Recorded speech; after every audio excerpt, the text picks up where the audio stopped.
Part 1. Part 1.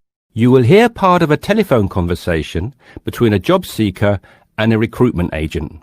First, you have some time to look at questions 1 to 6.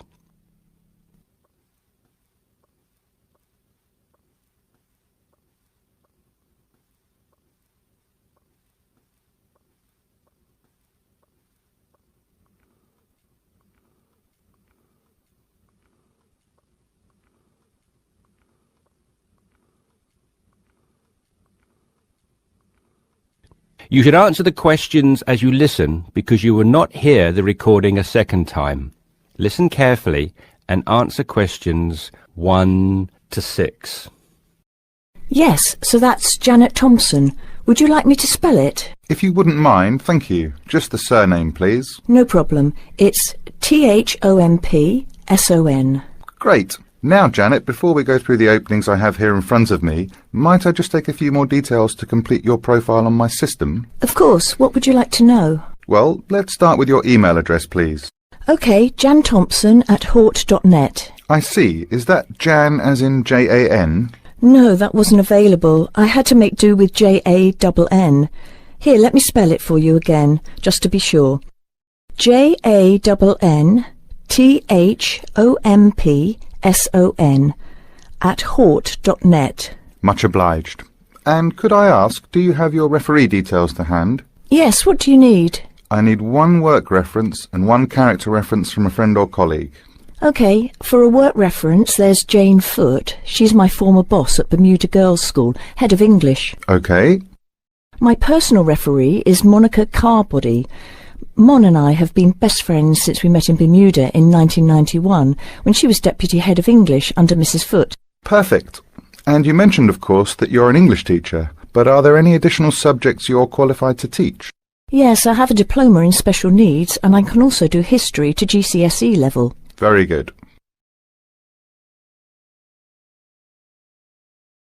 Before listening to the rest of the conversation, you have some time to look at questions 7 to 10.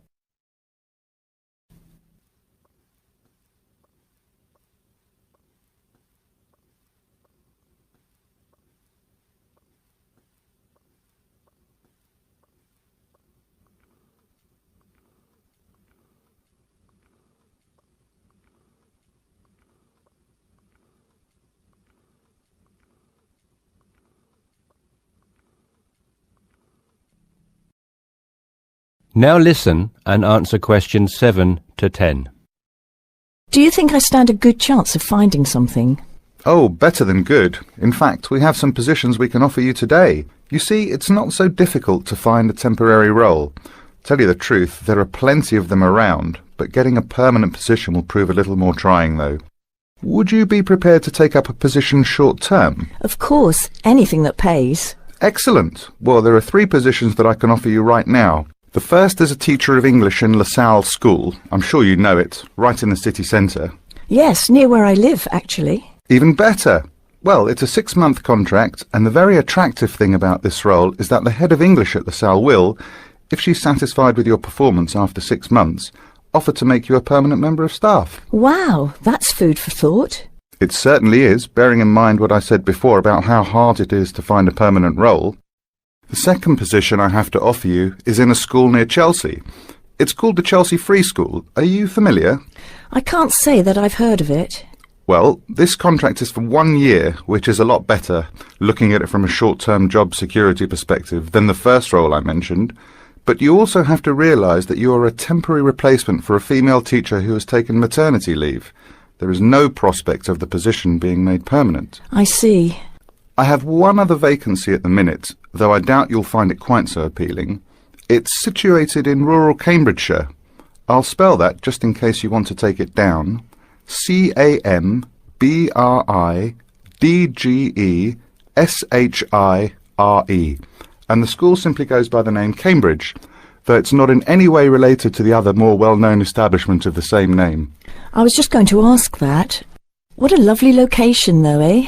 Yes, but there's a catch. It's only a 6-week contract to cover for someone on extended sick leave. I see. Well, I guess that's ruled out then. What sort of salary can I... That is the end of part 1.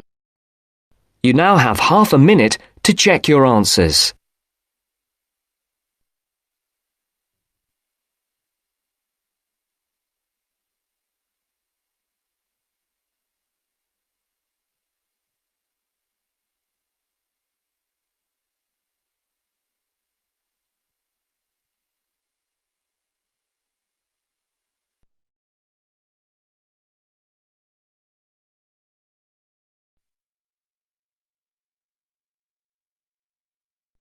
Now turns to part 2. Part 2. You will hear a podcast on Canberra's theme park. Now you have some time to look at questions 11 to 16.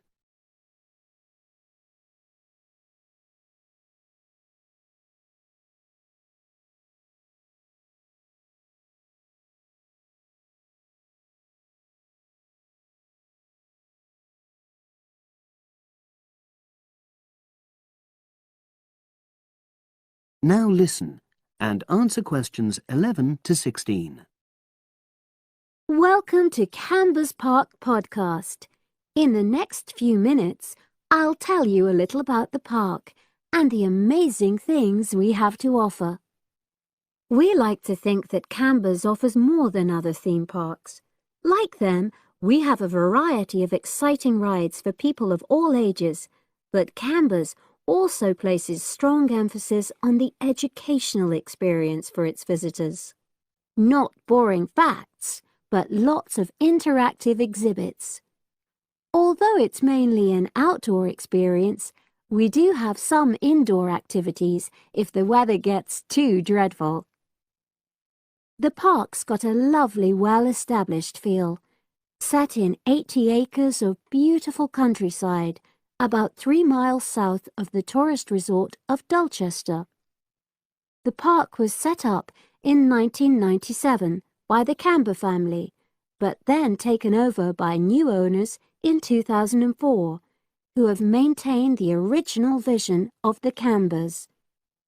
It has lots of old trees, hundreds of flower beds, and a gorgeous lake. Canberra's has over 45 different rides, exhibits, and arcades. All but one of these is free once you've paid your entrance fee. We charge a small fee for our newest ride to reduce the length of the queues. You don't pay anything for parking. A family ticket for a family of 4 works out at about £8 per person, which is amazing value. Full details of current prices are shown on our website, along with full details of rides, etc., and directions for getting to us. We also have a number of special offers. For example, if you live locally, why not join our Adventurers Club, which entitles you to 50% off ticket prices all year round, and a special lane for all rides and exhibits, which means you don't have to wait to get into any part of the park. See the Offers tab on the website. We've recently added a number of new exhibits to the park, and we're particularly proud of our Future Farm Zone, which houses over 20 different species of animals, from chipmunks to dairy cows. The emphasis is on getting near to the animals. All of them can be petted, and you can buy food for feeding the animals. Many of our younger visitors say that this is the high point of their visit. And speaking of food, don't let the animals have all the fun. We have a total of 7 different catering outlets on the site. We're open 10 to 5:30 all year round, and cold drinks and snacks can be bought at any time during opening hours. And hot food is available most of the day in the Hungry Horse Cafe from 11 until 5, just half an hour before closing time. Now you have some time to look at questions 17 to 20.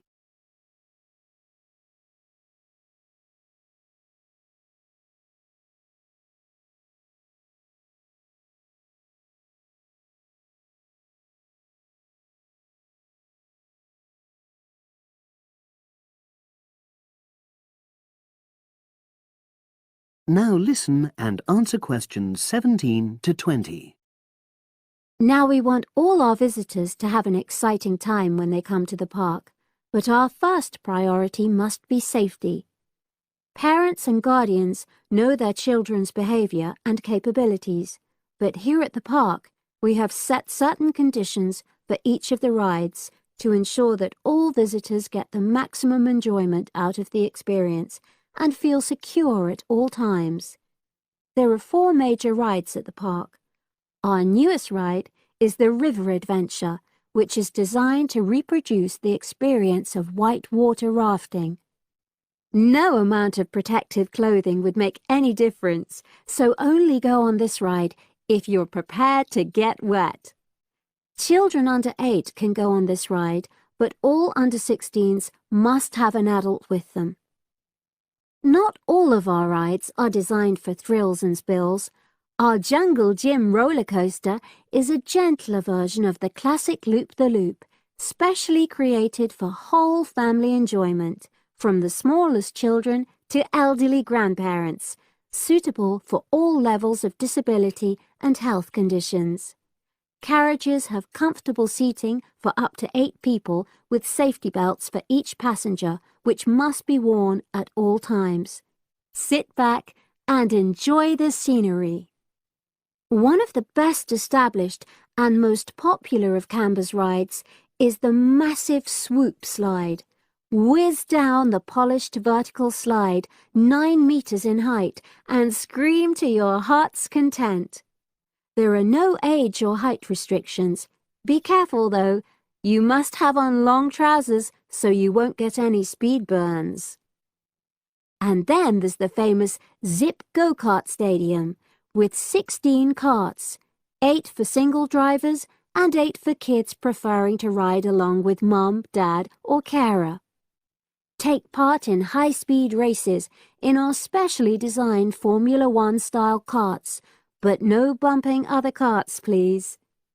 All riders must be above 1.2 meters because they have to be able to reach the pedals, even in the shared karts. Full details of all safety features are available on our website at www.camberspark.com. So come and make a day of it at Canberra's theme park.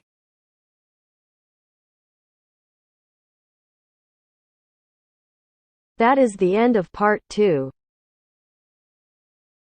You now have half a minute to check your answers.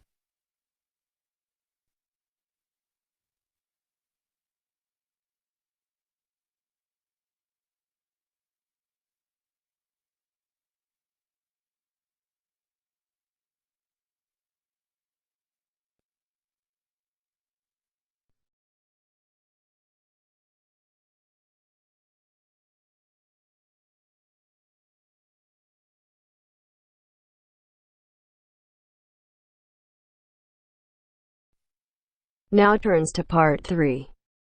Part 3. You will hear 2 business studies students, Evelyn and Mark, preparing for a seminar presentation. Before you hear the conversation, you have some time to look at questions 21 to 25.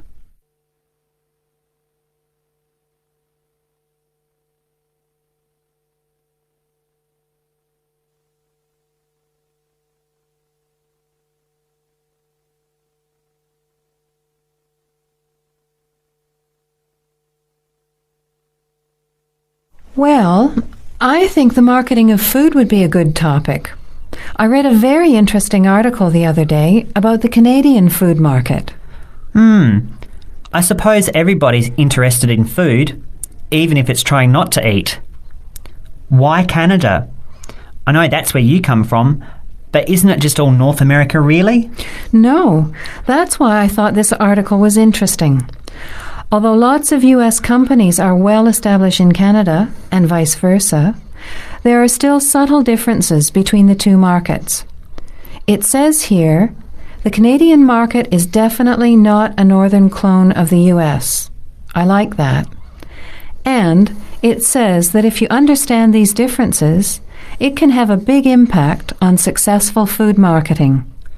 So I know that Canada has a big French-speaking population in Quebec. Is this what they're referring to?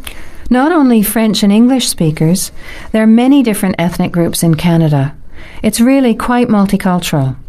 For example, Toronto has large Asian and Italian populations, and Vancouver's got a large Asian population too. And because Canada's population is small, these groups make quite an impact, introducing new styles of cooking. So you can see lots of unfamiliar vegetables and things in the markets, and new restaurants are opening every day. It's great if you love trying out new foods, as many people do. Which kinds of food are becoming popular? Well, some Asian food, I'd say, has been popular for quite a while, like Chinese. But now, Southeast Asian restaurants are becoming very fashionable. Then there's Mediterranean, of course, such as Greek, Italian, and so on. But Caribbean and Mexican food is really taking off among young people these days. So are the supermarkets starting to stock the ingredients that are needed to prepare these foods at home? You know, all those unusual condiments and sauces. Yes, that's right. It's quite interesting going to the supermarket, isn't it? And noticing how they're introducing sections for foods of different nationalities. You can buy quite exotic products locally these days. The article mentioned that 80% of the Canadian retail market is controlled by 8 major national supermarket chains, so that when they introduce changes, they can happen quite rapidly. Okay. Well, how are we going to organise this seminar then? I made some notes on the trends in the Canadian market, about changing tastes, and also patterns for where food is consumed. I thought maybe we could summarize it into a chart or table, and maybe use the overhead projector to present it. Good idea. Maybe I could have a look for similar trends and tastes in Australia and the UK for comparison. Let's have a look at what you found. Before the conversation continues, you have some time to look at questions 26 to 30.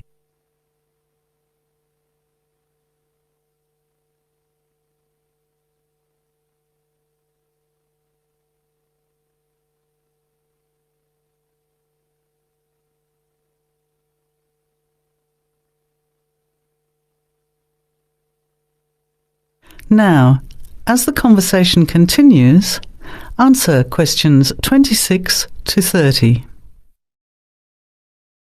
The most significant trend, it seemed to me, was that Canadians are definitely interested in healthy food. For example, did you know that salads are the 3rd most commonly eaten food in Canadian restaurants? Really? What about organic food then? Is that becoming more popular? Yes, it's definitely moving into the mainstream compared to a few years ago. And a recent survey showed that 4 out of 5 shoppers said that they check the fat and nutritional information on the packet when they're deciding what to buy. What other trends did you find out? There's one change I noticed straight away when I was home last year in the meat department. You know, here the meat packaging says rump steak or 4-quarter chops and so on. Well, they discovered that most consumers these days didn't know what to do with these roasts and rounds and ribs. So the government approved a new naming system for cuts of meat, which is related to the required cooking technique. What a good idea. I've never really understood the difference between sirloin, rump, round and all those names. So how many new categories are there? 8. There are 3 kinds of steak, for grilling, for marinating, and for simmering. And then there's what they call quick-serve beef, for stir-fries, I suppose.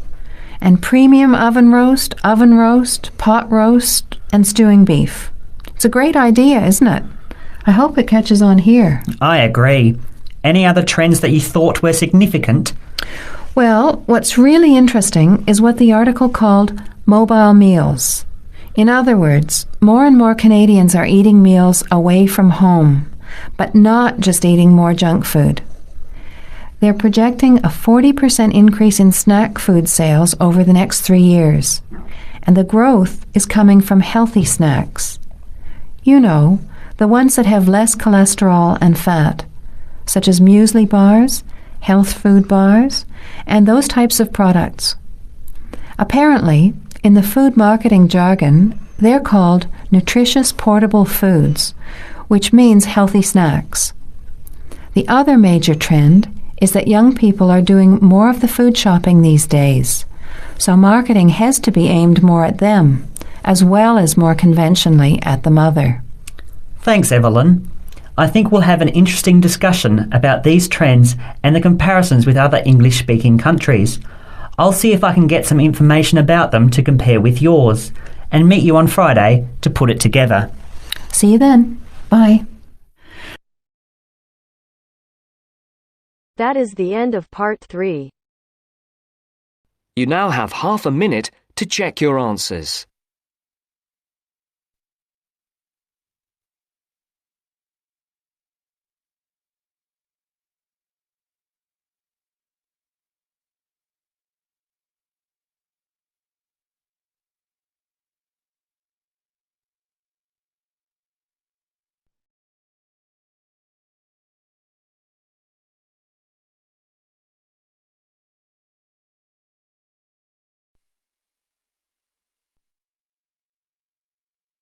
Now turns to part 4. Part 4. You will hear part of a lecture about a place called Cuba Pedy. Listen carefully and answer questions 31 to 36.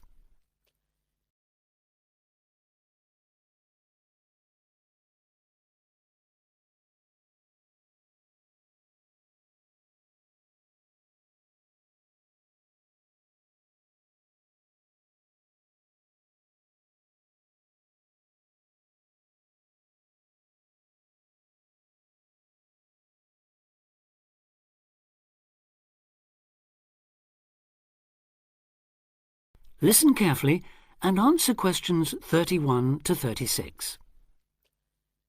Good afternoon. Today, we're continuing this series of talks on the development of the Australian outback with a look at Cuba Pedy, the desert town of opal mines and underground living, which lies 860 kilometres north of Adelaide and 690 south of Alice Springs. The inaccessibility, harsh climate and almost total lack of water made it a highly unlikely place for human habitation. But that all started to change in 1915 with the discovery there of opals, the precious stones which seem to change colour according to their surroundings. Settlements were established following the First World War, when soldiers returning from the trenches of France brought with them the techniques of living below ground in dugouts. The Depression of the 1920s and 30s led to many prospectors leaving, but the town boomed again in the late 1940s when shallow new opal fields were discovered, and immigrants from Europe arrived in large numbers after the Second World War. It must be remembered, though, just how hostile conditions were. Daytime summer temperatures reached well over 50 degrees centigrade, winter nights were bitterly cold, and dense dust storms regularly blanketed the town. To cope with this, more and more people began living in disused mines and purpose-built subterranean houses, where the temperature remains at a comfortable 25 degrees all year round, so that eventually around 70% of the town's inhabitants had made their homes beneath the surface. This led to the construction of hotels and even churches below ground, as well as an entire underground shopping centre, the only one in the world.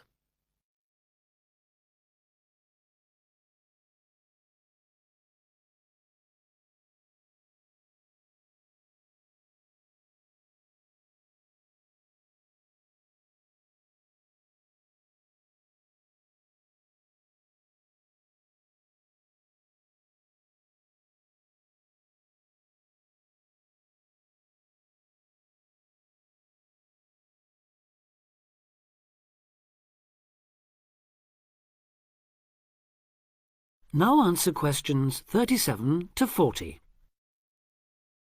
Perhaps not surprisingly, this has now led to the emergence of a secondary industry, tourism.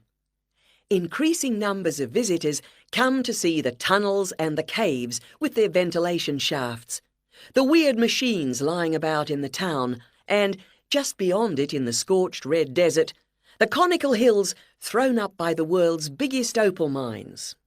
It's a logical stopping place for travellers too.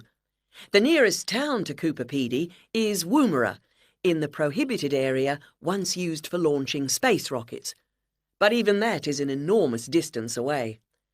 Within the town itself, there are plenty of hotel rooms and a number of ethnic restaurants.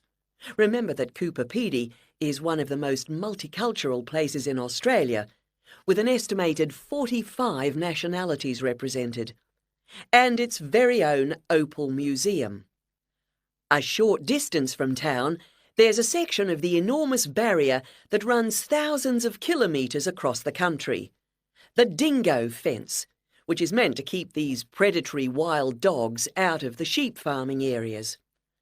Another attraction just outside town are the sets of various films made there, including Mad Max 3, as well as The Red Planet and Until the End of the World.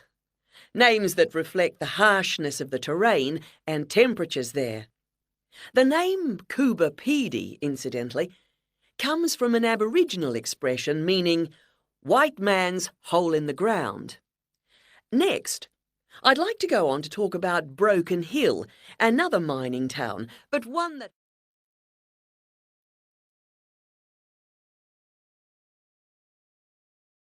That is the end of part 4.